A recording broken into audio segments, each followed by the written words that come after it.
Giselle Pérez Blas es especialista en estrategias de comunicación política. Ha conducido más de 40 campañas que llevaron a personajes importantes a gobernar diferentes estados del país. Pero ¿cómo se hace marketing político en una época de enorme crisis de credibilidad? ¿Qué tanto mienten los políticos? Esta noche, Giselle Pérez Blas, en La Pura Verdad.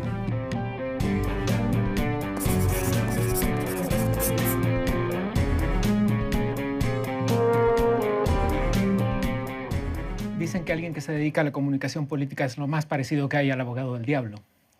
Coincido. Y eres tú la que coincide. Completamente de acuerdo. Muy bien. Sí, porque tienes que tener esa mentalidad. A ver, explícate.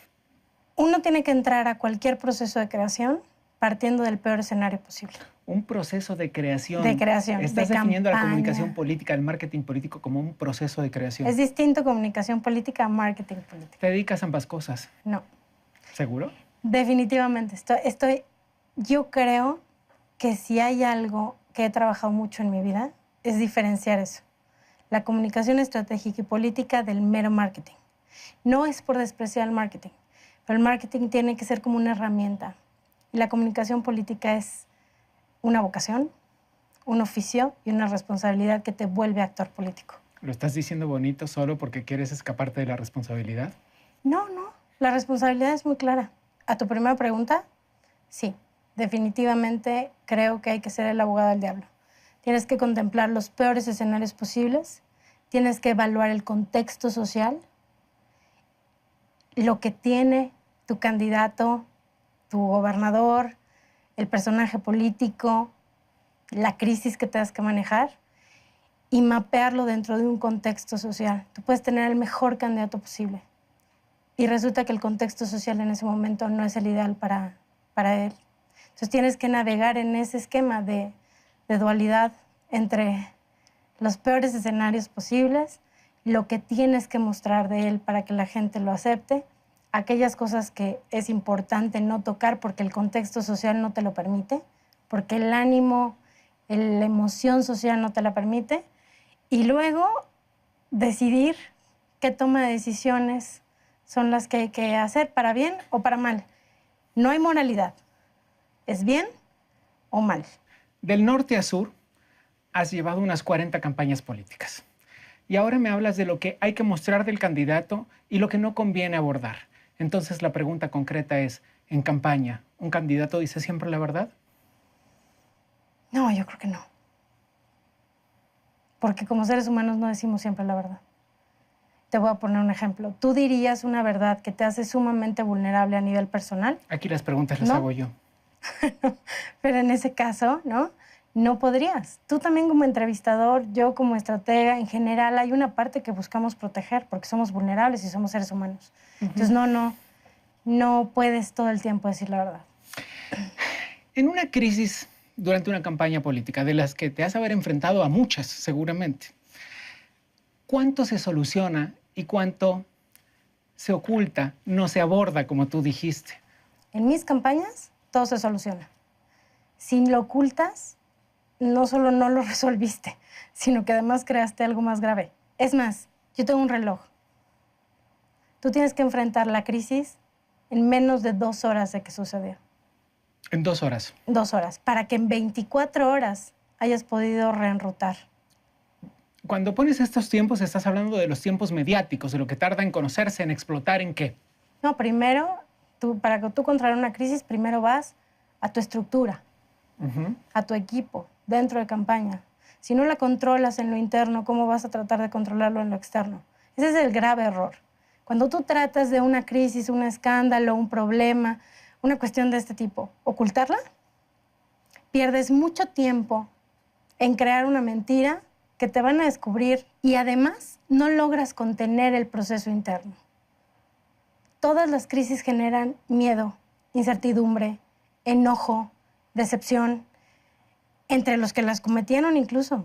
Si no sé toda la historia en menos de 2 horas, es imposible que en 24 horas haya dejado de ser crisis para convertirse en oportunidad. A ver, entonces, lo que estás diciendo es que en los escenarios políticos en general, las crisis tienen un gran componente de mal manejo de la información más que del problema per se. Sí, casi siempre son problemas que son relativamente inocuos, ¿no? O sea, que no son tan complejos, pero que en el proceso del manejo interno, tratar de ocultarlo o tratar de manejarlo por alguien que en realidad no era el responsable. Es más, de las crisis y escándalos nacionales que ha enfrentado este país, te puedo decir que todas han sido acrecentados en magnitud y en gravedad por un mal manejo de crisis. ¿Cómo se enfrenta una campaña política? ¿Cómo se consigue el voto de la población que confía cada vez menos en la clase política? ¿Cómo se consigue el voto en un país en donde el voto no es obligatorio?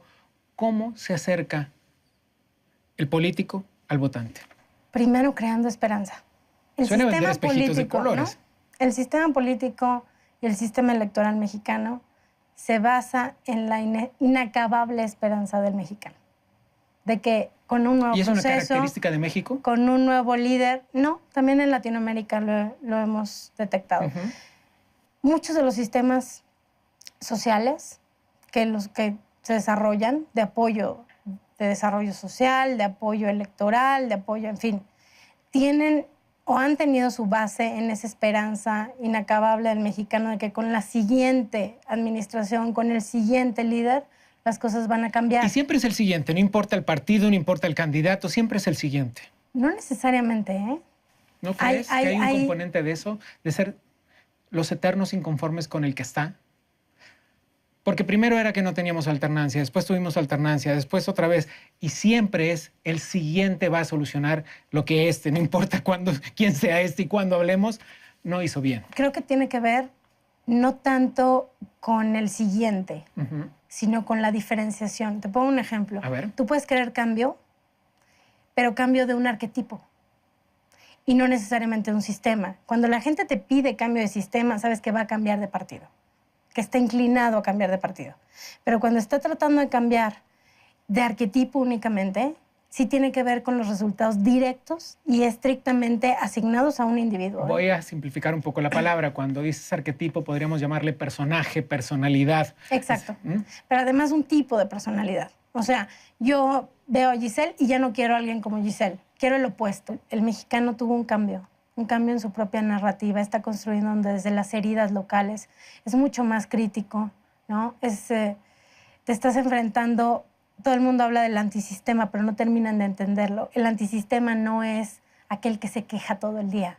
El antisistema es alguien que está evaluando sus opciones y decide tomar decisiones que cambian el rumbo de su proceso. Antisistema local. Es una palabra que usas frecuentemente en los medios de comunicación y en las campañas. Explícalo mejor. A mí el fenómeno del antisistema no me parece una moda. Por eso lo uso mucho. Creo que es un cambio de narrativa. Lo que te decía, es un ciudadano que primero se ha dado cuenta de que no requiere del gobierno para pelear sus propias luchas ni obtener sus logros. Y eso lo hace mucho más peligroso en una contienda electoral. Miras a los políticos con frialdad quirúrgica. Te oigo hablar de los de un partido y de los del otro, casi sin apasionamiento, de la manera en que los explicas, de la manera en que los describes. Entonces te pregunto si esa frialdad te permite ver que si lo que muchas personas dicen acerca del PRD para el 2018, que es el gran botín político, que hacia donde se incline el PRD, con quien se alíe el PRD, inclinará la balanza en la elección presidencial. ¿Lo crees? No. ¿Por qué no? ¿Te ríes? ¿Por qué no? Primero porque no creo ser fría. Al contrario. Creo que la frialdad en la evaluación, en el análisis, sí la tengo. Pero soy sumamente apasionada a la hora de ejercer mi profesión. Tan es así que en el territorio poca gente tiene la vinculación emocional que yo tengo con las estructuras. Es fantástico como alguien que se dedica a la comunicación política me responde lo que quiere y no lo que le pregunto. ¿Crees que el PRD es el gran botín político, sí o no? No. Creo que el PRD está en un proceso de reconfiguración bien complejo. O se reinventan y se entienden a sí mismos, ¿no? entienden su verdadera naturaleza o se mueren. ¿Y a qué me refiero con que se mueren? Todo el mundo habla de, y si se alían con Morena, y entonces, no sé, si se alían con Morena en el esquema que tiene Morena, en el crecimiento que tiene Morena, en el tipo de audiencia que tiene Morena, se anulan, dejan de existir. Entonces no creo que sea un botín político. El botín político va a ser el antisistema, que puedas conquistar a esa audiencia que te dice, no te creo, demuéstrame primero y entonces decido. ¿Y Morena logrará el crecimiento que auguran dentro de las... Te ríes otra vez, no acabo de terminar, te ríes otra vez. ¿Morena logrará el crecimiento que ellos mismos auguran cerca de las elecciones del 2018, tanto como para pelear de cerca los números de la elección presidencial? Sí, yo creo que sí. Sí. Morena tiene un crecimiento interesante porque está articulando a la decepción colectiva. Eso es interesante porque tiene que ver más con el discurso que con el candidato o con la opción política. Tiene que ver con un candidato que te articula la decepción colectiva. De hecho, el voto de Morena... Con el personaje, con la personalidad de la que hablamos. Con este nuevo caudillo, ¿no? Que supera los partidos, que supera las marcas, que te supera incluso sus propios esquemas discursivos y que representa una opción distinta a la que hay. No mejor, pero sí distinta a la que hay.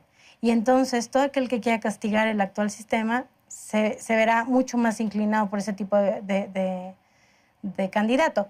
No solo aquí, en otros países también. Lo dije al principio del programa, has hecho unas 40 campañas políticas a lo largo del país, pero das conferencias en el extranjero, sabes de comunicación porque tuviste una formación mediática antes de llegar a la estrategia de las campañas políticas. ¿Cuáles son las diferencias clave entre las campañas políticas de México y las del resto de los grandes países?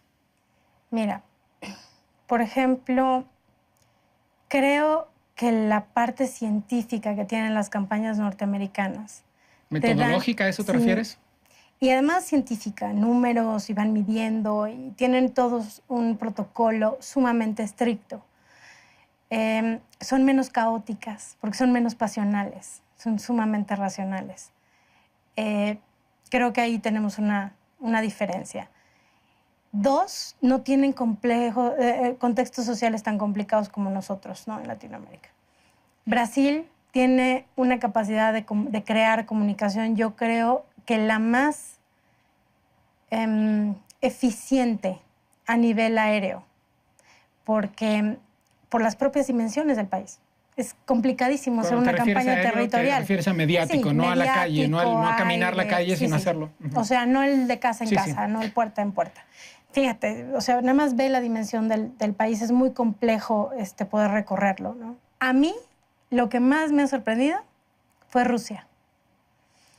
Primero, el que muchos de sus protocolos todavía tienen que ver más con la propaganda, como la concebíamos. Que con la comunicación. Que con la comunicación. Entiendo. Y dos, que para ellos están aprendiendo a segmentar e hipersegmentar el mensaje para distintas audiencias. Están acostumbrados a ejes lineales de comunicación y ahora, bueno, la viralización es 1000 veces más rápida. Ahora, no solo está pasando en comunicación electoral, Las casas productoras tienen que competir con productos de los trailers de las películas que hacen los fans. Totalmente. Y te revoluciona. Las televisoras están teniendo que competir para ver qué tipo de programa ofrecen en el momento exacto para hacer efectivo su mensaje y sus contenidos. De otra manera, tengo una variedad infinita para determinar qué tipo de contenido llega a mí, ¿no? Es un reto de toda una industria. Déjame brindar contigo por un México cada vez más claro, más honesto en la comunicación política y sobre todo mucho más cercano a la gente. Por una comunicación que haga puentes.